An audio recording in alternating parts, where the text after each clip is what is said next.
Thank you, and thank you for joining us this afternoon. I'm Alison, Amick, Chief Curator at Intuit Art Museum. Intuit Art Museum is a museum dedicated to featuring the work of self-taught artists. We're located in Chicago's West Town neighborhood, and it's an exciting time for us because we have just completed a 20-month renovation and expansion of our museum to improve our accessibility, gallery spaces, and tripling our footprint. Please come visit us when we reopen Memorial Day weekend. Today we'll be talking about our inaugural exhibition, Catalyst, Immigration and Self-Taught Art in Chicago, which is open May 23rd through January 11. And it features work by 22 artists, including our panelists today. And the works range from the 1930s to the present and feature a variety of media. I'll now turn it to my co-curator, Dana Boutin, to introduce the artists today. Hi, thank you, Alison. I'll briefly introduce our artists and invite them to share a little bit about themselves and their practice. Carlos Barberena is a Nicaraguan-born, Chicago-based contemporary printmaker known for his relief prints and the use of images from pop culture, as well as from political and cultural tragedies. In his art, Barberena has consistently reflected on the cycles of repression and resistance and its relationship to the diaspora in which he has lived, through dictatorship, revolution, erasure, renewal, hope, and repression. Alfonso Piloto Nieves Ruiz is a visionary artist who transforms clay and discarded items into captivating works of art, highlighting the resilience, struggles, and triumphs of communities and individuals who often go unseen.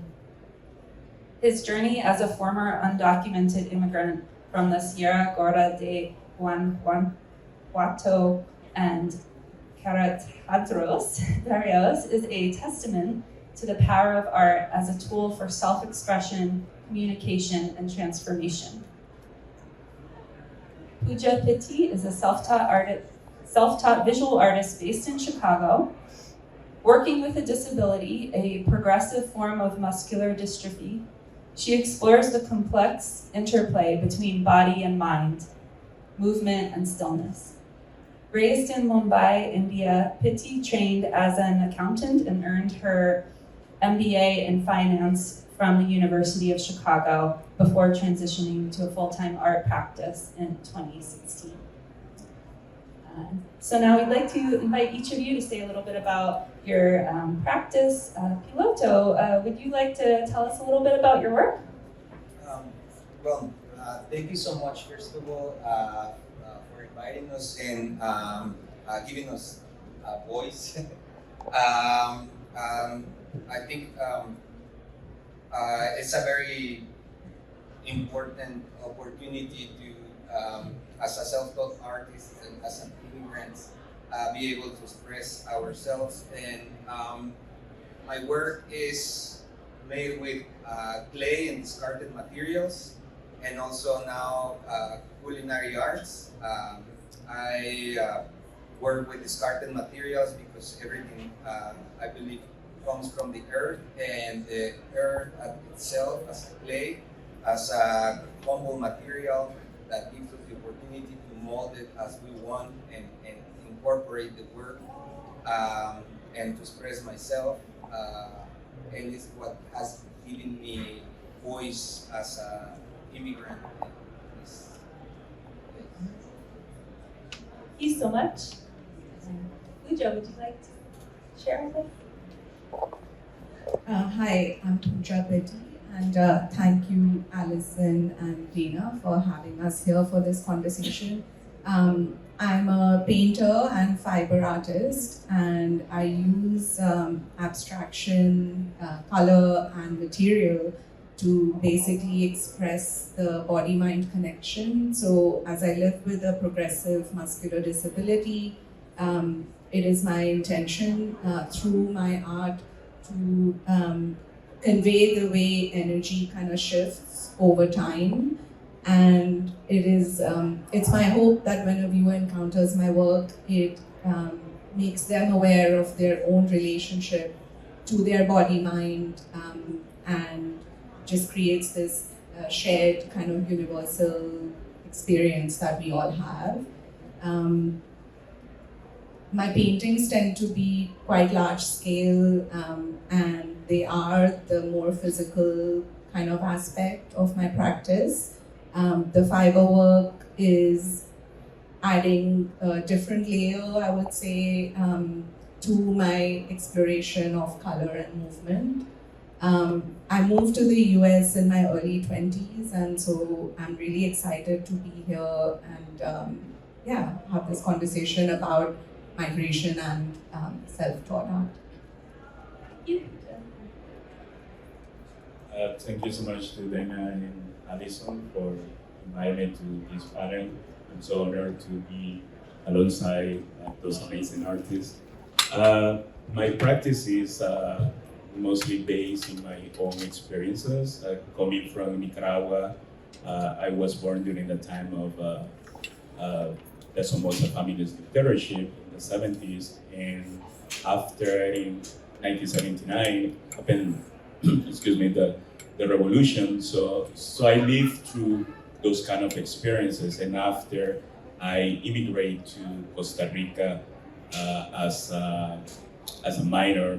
I was 13 years old when I moved to Costa Rica. So in being there, I started feeling this kind of discrimination, xenophobia, and all the scene and feeling as the other. So in my way to start expressing what was happening during that time and also deal with this trauma and just living alone and left my family, my mother was still in Nicaragua. So I started doing art. And that was the way to channel all that pain, angry, and everything that it was happening. So, and through the years, I was experimenting with different medias, but 15 years ago or more, almost 2 decades, I started doing more relief prints. And I choose a pre-making because it's amazing. It's a more democratic way to put your knowledge, your thoughts to a broader public. So in how it implies and how this city has a rich history in political trends. Thank you for sharing a bit about your work and experiences. It's been a pleasure working with the three of you over the past few years as we've been organizing and planning for the exhibition. So we'll begin a conversation. We'd love to hear your reflections on the theme of the exhibition and its relevance today. Would anyone like to kick off the conversation? Piloto?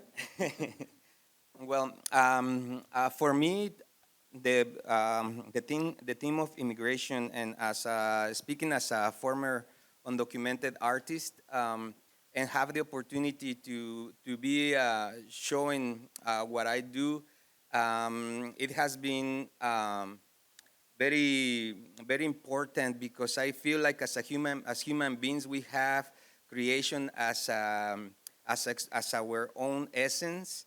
And sometimes when we don't go to school or when we don't have those credentials to be an artist, and that other institutions sometimes don't allow us to participate because we don't have those credentials, and the Intuit opening the doors for us, I think is very important. And as an immigrant and as a first language using art,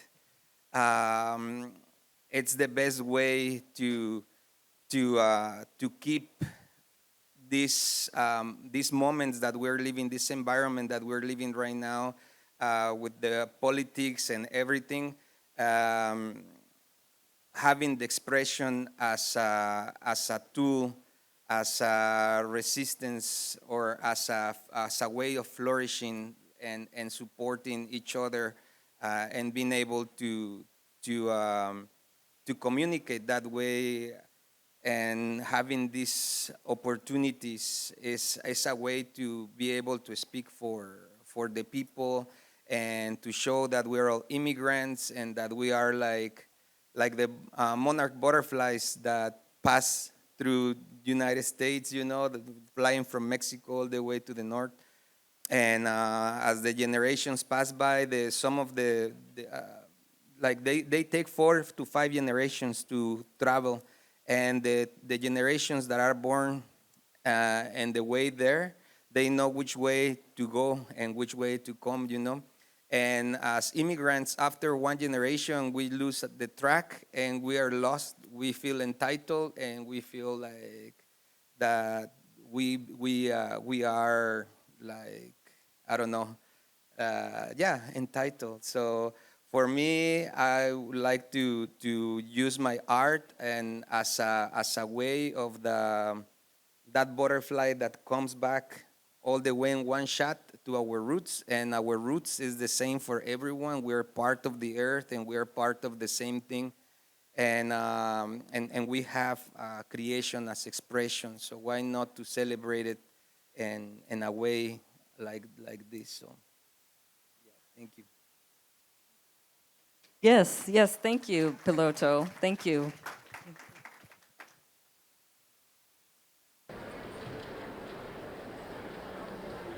So this exhibition resonated with me really deeply because both migration and being self-taught are really central to my practice. And as a disabled brown woman, my practice exists outside of so many conventional frameworks.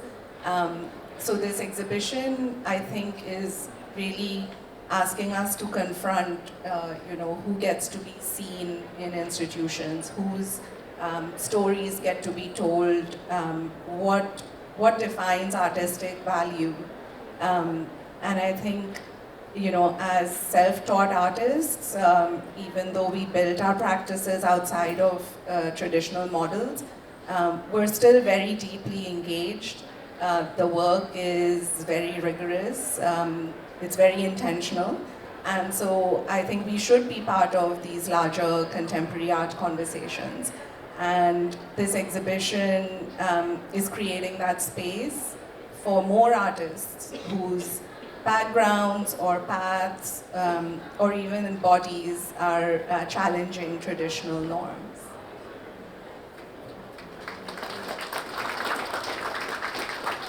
Yeah, I'm totally agree with both. Being a self-taught artist is very difficult because you don't have those same opportunities that someone that is graduating from a school, and mostly when you're graduating from a bigger school, so it's more easy. But in some way, it doesn't matter because you're still expressing yourself in making art. So, and right now that we are in the contemporary scenes, who has to say what is art or not? So I think one of the important things in self-taught artists is we just express ourselves. We create from inside our soul, our mind, and our experiences. So we are not just copying a trend that is outside. So that make very unique. And I think it's so important to show in this exhibition how value the art from migrants. So we have to reflect right now in this country when it's a lot of criminalization of the migrant. And in the end, we are here in a stolen land. So, and we have to give everything. We have to come back to create art that make you feel all these kind of emotions, to be more empathy with the other human beings.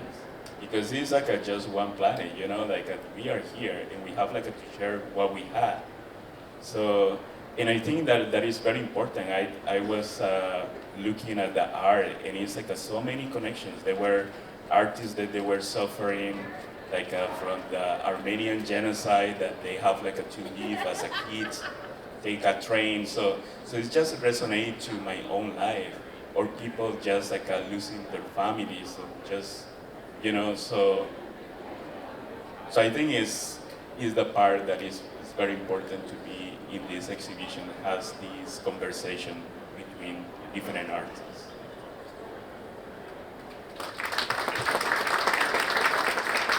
Thank you all so much for these great reflections. And we're wondering, in your experience, can art be a catalyst for conversation? What is its humanizing potential? Yes, I mean, absolutely. I think, you know, I'm sure every one of us here has experienced just how deep of an emotional response or connection you can feel with art. Viewing art sometimes, you know, much deeper than what words can express. And I think art creates these kind of moments to stop or pause and reflect.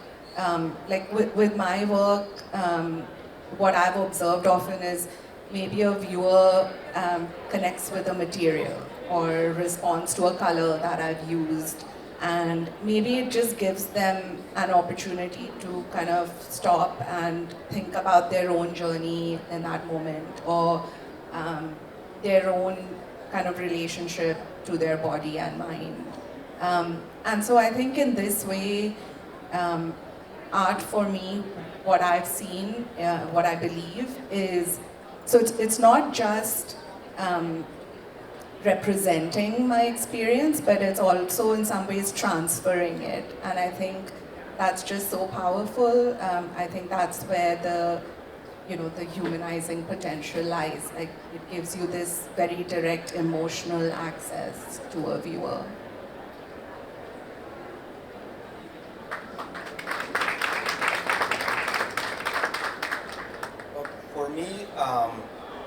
For me, art, first of all, being undocumented and working like as a dishwasher and trying to really do that introspection while washing dishes, you know, made me feel also with the bosses and like my own people that were my bosses and working in different restaurants, construction, and all these different jobs. I all the time kind of felt discriminated.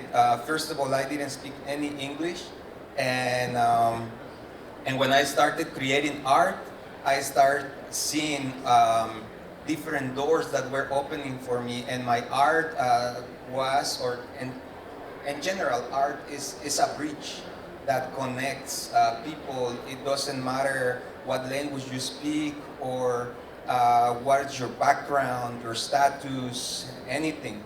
So for me, that's what the power of art is, and also how the art, as an artist, makes you that sensitive or sensible for the world, and we are like basically like open wounds that feel everything, and to be able to express like we are like the filters, you know, like and to be able to speak and sometimes to scream, and also I think that art is like our first expression that we have, you know, as creators, and yeah. I got lost. Just looking at me cooking, I'm like, man, I have to go and cook right now. Just go to work. I have to go to work. Yeah. Wash dishes again. Yeah. Yeah, I think, well, art is a powerful tool for social change. I think maybe it is like a per se art is not gonna change the work, but it's gonna put the seeds in your minds, in your soul, in your heart to start changing. How many people is like just go in and enjoy like an exhibition, and after the exhibition you feel like, oh, there is something, and you're still thinking about the same thing with a movie, with a song, with a novel, that you have like this connection. You just involve the art involved in that, and I think that is very important. And as Piloto said, we don't need to speak another language. Art is that own language, that we could communicate. And I think that is important that also through art you could get educated and you start having empathy for the stories of another people that experience, because you never know when you are gonna be in the same shoes. So art is always if you see artists always during the whole history is very rich and is very challenging norms in changing things. So you can see art everywhere. I do premaking, and without premaking, we didn't have any books right now, because it was the way to printing books and share the knowledge, and I think this is one of the things in premaking, that you could be in the museum, in a gallery, you could be in a t-shirt, printing in a t-shirt and rocking the art that you like, or you could be outside in the streets and the protests in everywhere, But I think it's the way that how we use that tool and how we assimilate those messages. Thank you all. We were wondering, how could museums, cultural organizations, other nonprofits be more supportive of artists, particularly self-taught artists? Any comments? Do your homework. I mean,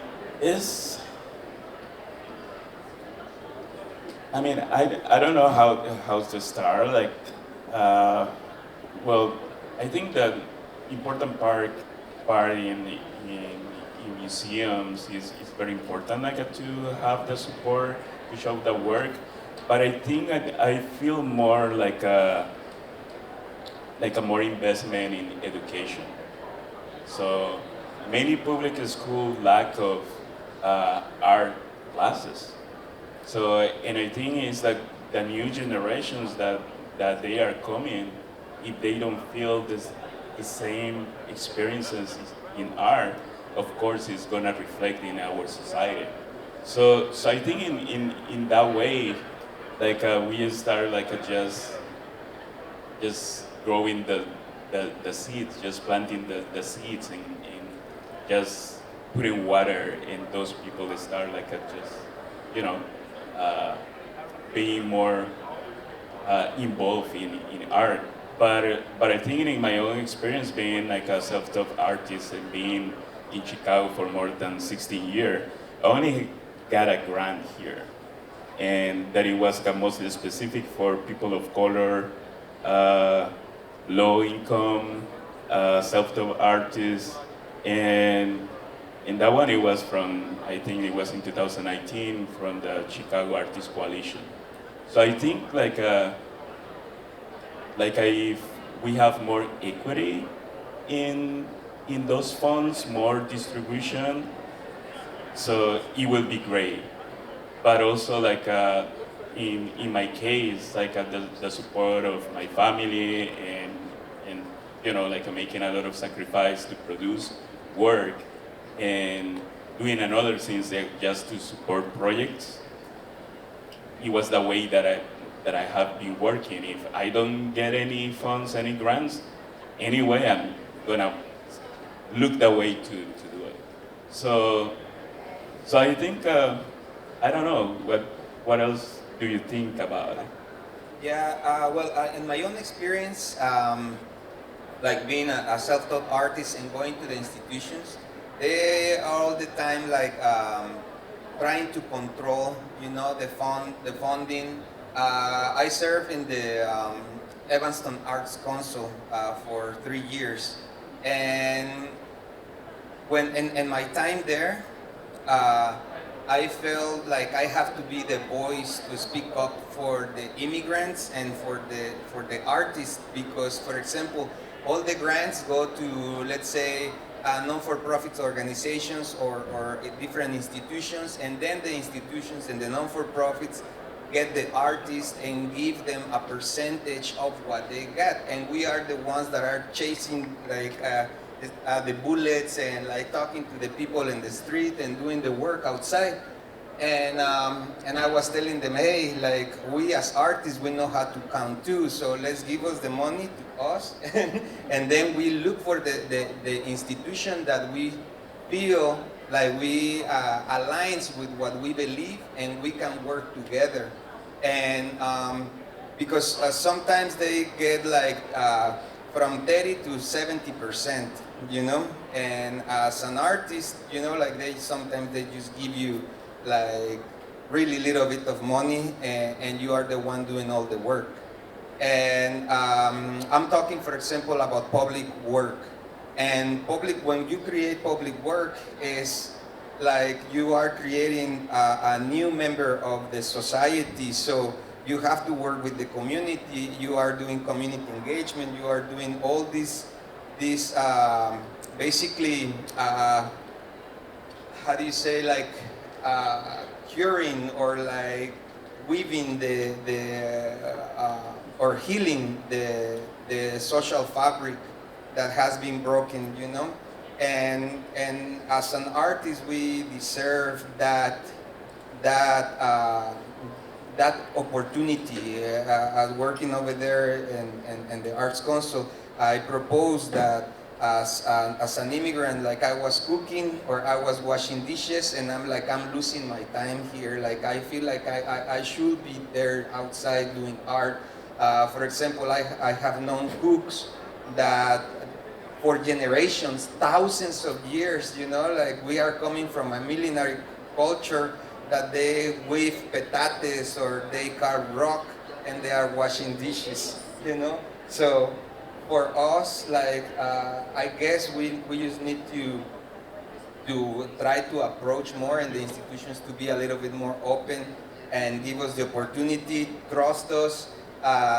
Maybe, I don't know, like sometimes they tell you like, okay, what works have you done, and or where's your background? But like just showing like that you have that background and that willingness to work, it's a big asset for as an artist.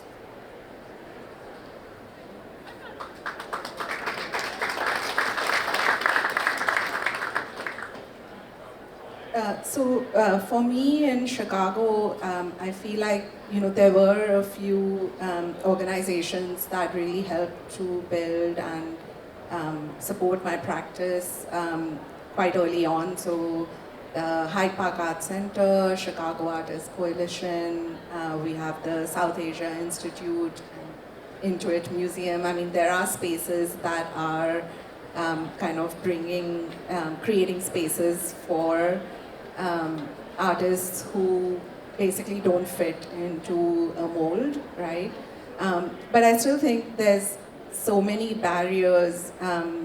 In Chicago, I think it's a very tough city, but it's also generous, and I believe that if there is a place that can kind of address these challenges, I believe it is in Chicago. I think some of the ways that we can support self-taught and immigrant artists is by, at the very first instance, just like expanding our definition of what art is. I think that's really important. There is such a barrier in terms of the prestige of a formal education. So, when I started out, it was quite challenging. It was well, either I would meet people who are like, why are you talking about your disability up front? Like, is that kind of, taking away from what the painting is on its own?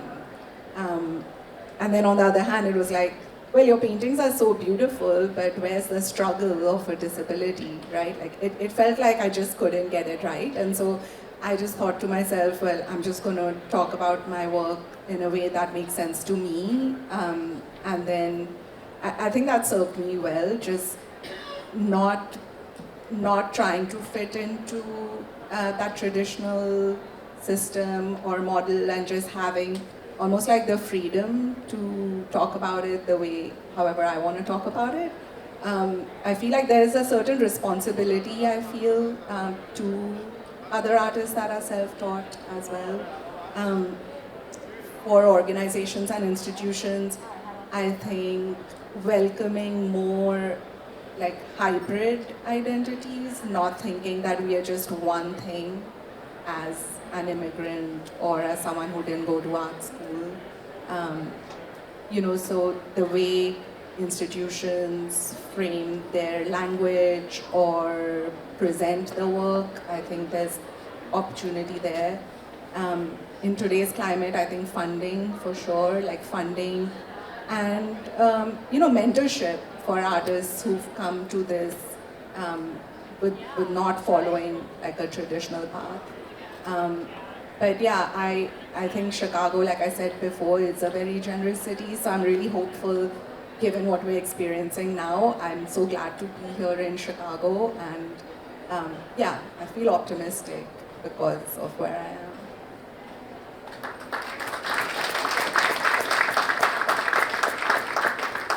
Thank you. I think something that really does come through with all the artists in the show is how there's just really not one way to be a self-taught artist.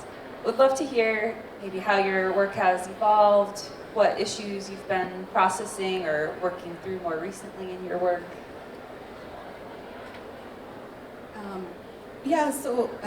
When I started to paint as a full-time practice, it's been about 8 years now. I was very much focused on this kind of gap between movement and stillness. And I kept thinking, okay, maybe painting is a substitute for all the movement that I'm losing.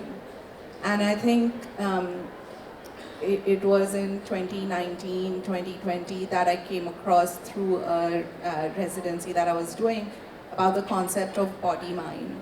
And the realization that I don't have to close any gap, and it's not about the body moving slower or the mind being always active, and it's more about this relationship is going to keep changing. It changes like from morning to evening for me, the way energies just shift throughout the day, over weeks, over years. And so I think that was like a pivotal moment for me in thinking about not wanting to paint like an able-bodied person anymore. Like I used to try to reach the tops of canvases, turn them upside down, all kinds of stuff. And I was like, well, I'm just going to paint till about 6 feet is what I can reach when I'm seated, and extend my arm. And that's going to be my expression, 5 years ago, I also started working with fiber, and in addition to what it allows me to do with the formal aspects of color, composition, texture, all of those things, it's very exciting because it's giving me a way to really interact with and bring the viewer into the work to almost complete the work in a sense. So I had not expected that, my practice is so solitary and now I've started to do things where I'm inviting people in to, create some kind of like wrap yarn around a piece of stone or something, just giving them like a little bit of step into my studio practice. And I think I'm just learning so much from it. I'm really excited to do more, which thank you to Intuit for giving me a couple of upcoming opportunities to do that and interact with people even more. So that's the part I'm really excited about. you want to describe your interactive piece that will be at Intuit in May a little bit? Yeah, sure. So it's an idea, but I think it's going to work. We're going to create this really large, I think it's like a 10-foot wall, 10 by 8 feet wall of a net, kind of hand knotted with various cords and braids that I'll be making in the studio. And we'll be inviting visitors to add to the net with their own expressions through writing notes on paper, maybe crocheting a little strip of yarn will be provided, yarns will be provided to people to kind of tie knots into the installation. Just take a moment in that space to reflect and think where you are and maybe what you want to add. So it's like a community building exercise of sorts. But in terms of the artwork, I'm just really anticipating. It's going to be up for a few months, so it'll be interesting to see how it's going to grow over time as people keep coming into this space and adding to it. Yeah, maybe it'll become like one of those things that I'll keep doing for years, I don't know, but I'm really excited about it.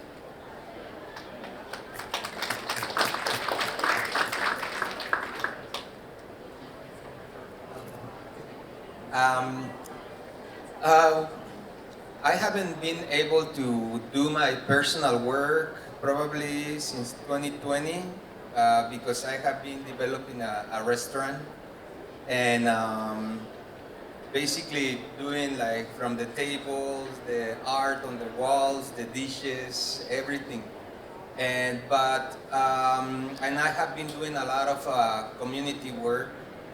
Sometimes I'm like on top of a scaffold and I'm complaining like I'm not doing my own work, my art, and my friends are like, what are you talking about? We're on top of a scaffold and putting tiles into the wall. But I guess like then you saw it and it's like, this is your work. And I'm like, yeah, this is my work. And the restaurant is also my work, So I think giving, for example, I do a lot of clay pieces and I invite everyone to create a piece of like a little tile. We all the time talk about the circle and how everything is, we are all inside this circle, And each piece, it's personal, each person creates it, and also that person doesn't know where he's gonna end up. Like I just ask them to take a picture, they take the picture so they remember how it looks. After we fire it, we give the color we want, and it's like, I put this as an example of life. It's like, and underneath, like we're all the same material, we are part of the earth, and we just came into this color, into this shape. And the craziest thing is that after the firing is hard and is permanent, so you cannot mold it again, but you have to learn how to accept it and love it, and make it yours. And seeing it with all these different pieces of clay together, then you see a bigger picture. So I use them so the people that works in this kind of workshops creating murals, they see that we're all part of this picture, this big picture all together. And we do a lot of broken mosaic. Also, I do like a kind of like rituals every time, like of introspection and doing like self-portraits with clay, eyes closed and stuff like that, or transforming garbage and then adding it and stuff like this. And I'm just open to wherever I am, because I like to go to the different neighborhoods or different places that I go. I all the time ask the people that is inviting me, like if it's an organization, I'm like, invite an artist, a local artist, because I don't want to go to the other place and be like help gentrification, help like displaced people and stuff like that. I want to work with them and work like seeing what is going on in the neighborhood, so we all know we all have a knowledge to create this new public place. And as I said, like it's the new member of the community that is gonna be speaking every day to the community, and that is gonna be interacting and changing the energy and the environment of that specific place. And as I said, like every person that participates in this kind of workshops, they become like guardians and ambassadors, and we create a bigger family, you know. So this is how I go now, and creating community-based work, and yeah.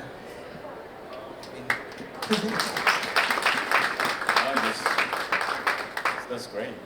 That's like to get involved in community and do this kind of work. And I think one of the things that it had me keeping very busy is just doing some research about street vendors and doing some interviews. I'd like to wake up 5 in the morning to get the señora, the woman that is selling tamales on the streets, and just to hear about the stories and try to create that connection with the neighborhood, and also trying to do more community work, or to involve more the new generation of printmakers that they are coming. So and I think one of the part that I would like to mention, I'm part of a Latino collective here in Chicago, that we create these opportunities to bring artists, printmakers from not only from the city but outside, and also sometimes from Mexico, just to have this free event that people who learn, and those people that they don't feel that those spaces belong to them, just making them belong. And I think it's always thinking about how I could do more involved with community in my own work, and more involved to share and learning each other. So that is one of the challenge, because I don't want just to do a portrait of someone if I don't have any connection with. So and also what some of the things that always I'm thinking about is doing more print installations that is more ephemeral, just bringing into the places that people could enjoy it, but also outside on the street. So it is always this challenge, those kind of things that I do a lot of with pay. So now I'm have to be more careful, because my artwork is more political and more engaged in confrontation with fascism. So I think I got those kind of challenges that I could mention right now that I'm having.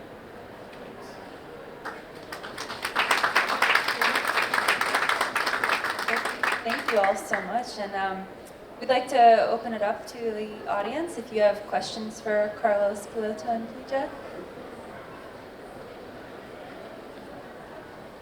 Hey, hello. You guys mentioned when you spoke about how the institutions could help support more artists. A lot of you guys mentioned education.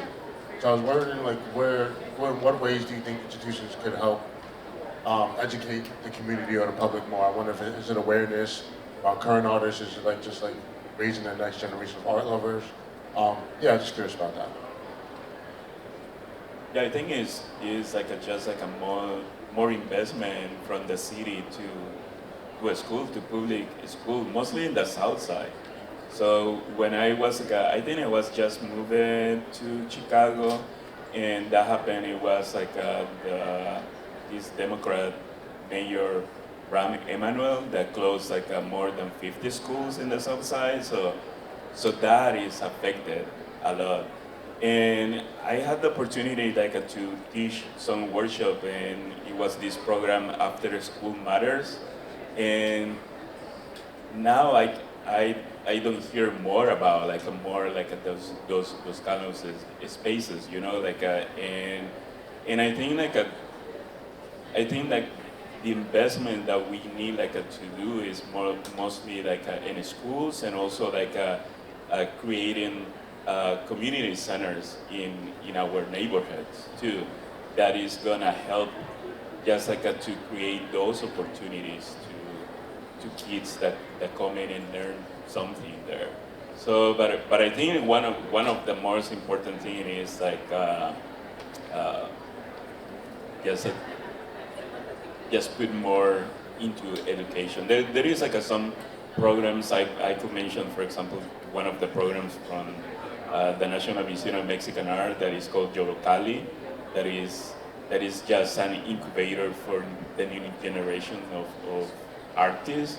But also it could be great like to have like all those incubators around the city, you know.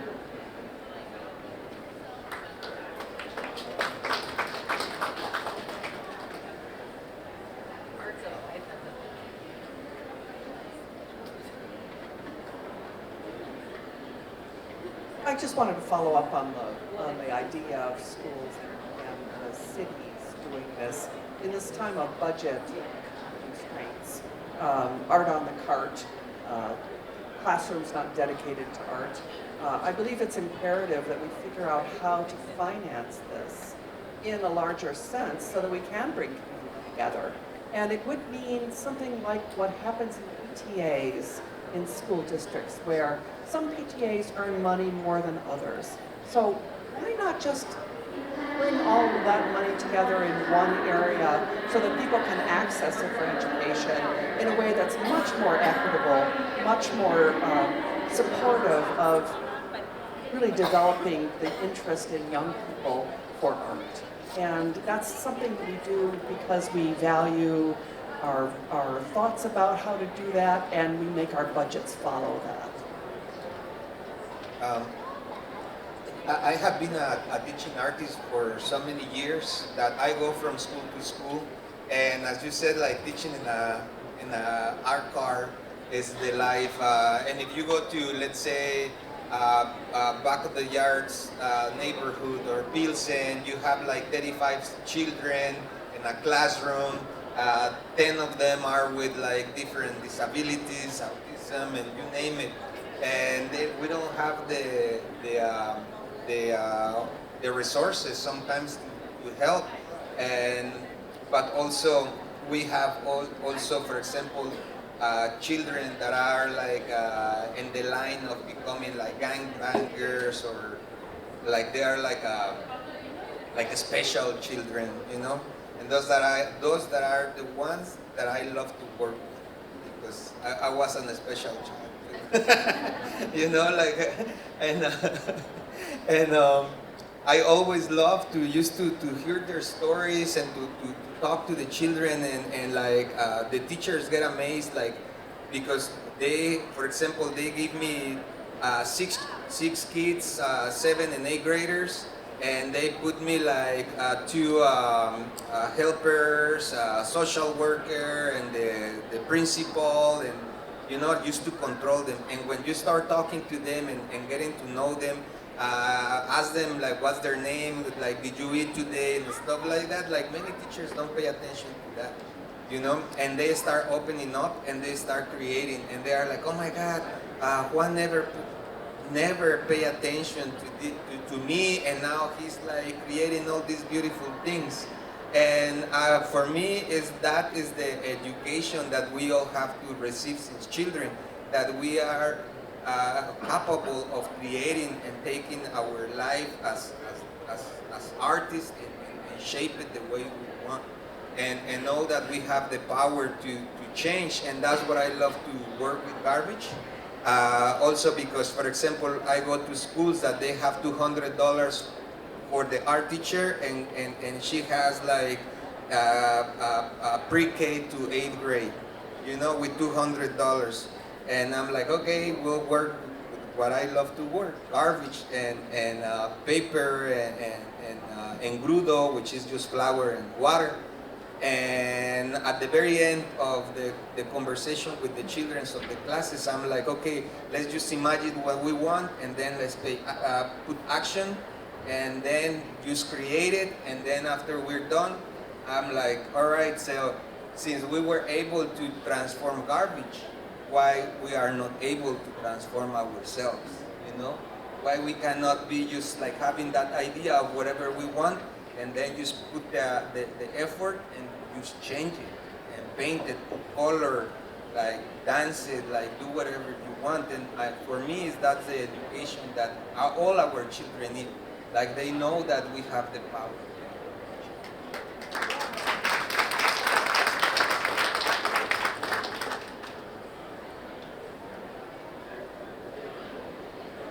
Yeah, my question was to Elia. How you got your first word out as an immigrant, not knowing about people, because you weren't raised in the US, and getting yourself known that you do it. Appreciate it. I'm sorry, repeat. Yes, sure. So my question is, as an immigrant, not being born and raised here in the US, how did you get your first word out, not knowing a lot of people, to kind of network or know about what you do? Well, I can tell you my experience. When I had like, I think 6 or 7 kind of finished paintings, I put them up on a website, and I saw this call at Chicago Artists Coalition for a residency, and I went and looked at past residents, and they all had MFAs, and I was like, oh my God, there's no way, right, that I'll even be considered. It was a juried call. So I basically reached out to the director of programs and asked them, I'm like, this is my website, I've just started working in this field, and what do you think? Like, I want to apply to this residency. Is this a good program for me, or are there any other programs that you would recommend? And she said, well, let the jury decide, just apply. And I did, and I was accepted. So I think, I still hold on to that even now, because there's so much doubt and kind of questions and fears that we have as artists, no matter at what stage in our careers or practices, there's always doubt. And I think, sometimes it just takes an encouragement from someone else to kind of make you think like, okay, this is my work, I'm just going to go for it and apply and see what happens. I mean, there have been a lot of rejections over the years, but the few opportunities that do come by, you just like make the most of them, and one thing kind of leads to another, I feel.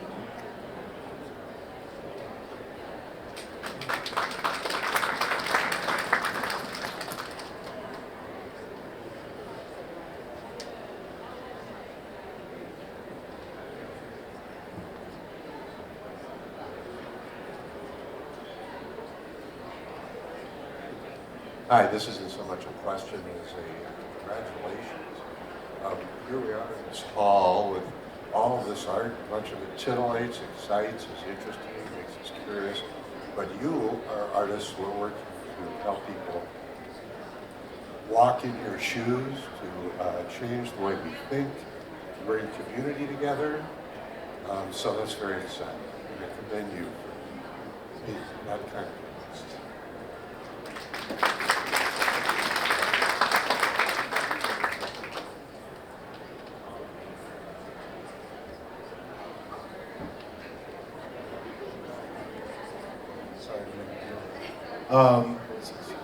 So in the news, the Supreme Court has definitely made their way in the news with the Brego Garcia, the mass deportation.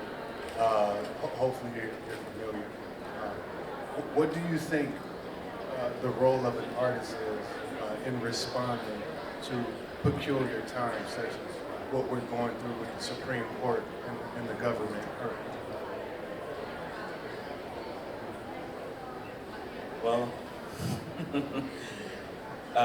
coming from experience that I grew up in a dictatorship and after a revolution and after an authoritarian government, and after years come back and you know and I have those experience too. So I think we are in a very very bad moment here, and we need to act now, because mostly of immigrants we immigrate to this country because United States was there in the first place, just putting dictators, just putting embargoes, just taking all our research. So people start immigrating because you have this impact in our country. So people is coming here because they believe in the American dream, and talking about free speech. This is not happening anymore here, and it's not the criminals that they say that they are after. If everybody that looks different, everybody that is gonna have an opinion. So I think it's important not only for artists to be in the front line, but all of us, because I remember one of the quotes that impact me so much is we should stop fascism because fascism is gonna stop all of us, from Fred Hampton. So I think we are gonna keep doing it. We're gonna keep doing art, protesting art, but we don't know if we are gonna be in with Garcia in El Salvador in those sites, because it's so terrible, because you are taking people outside of the country without the due process and just trafficking human beings and putting in a prison, kind of a slavery, just working there, and they are not gonna see the light again. So, and that started first with immigrants. And you see people that have a green cards too, because they support Palestine and because they were open in those issues. So the next is gonna be immigrants that have a citizenship, and after that they are gonna come with another minorities, and that is the process. So that is important, I think, to me, the people start waking up and speak out too.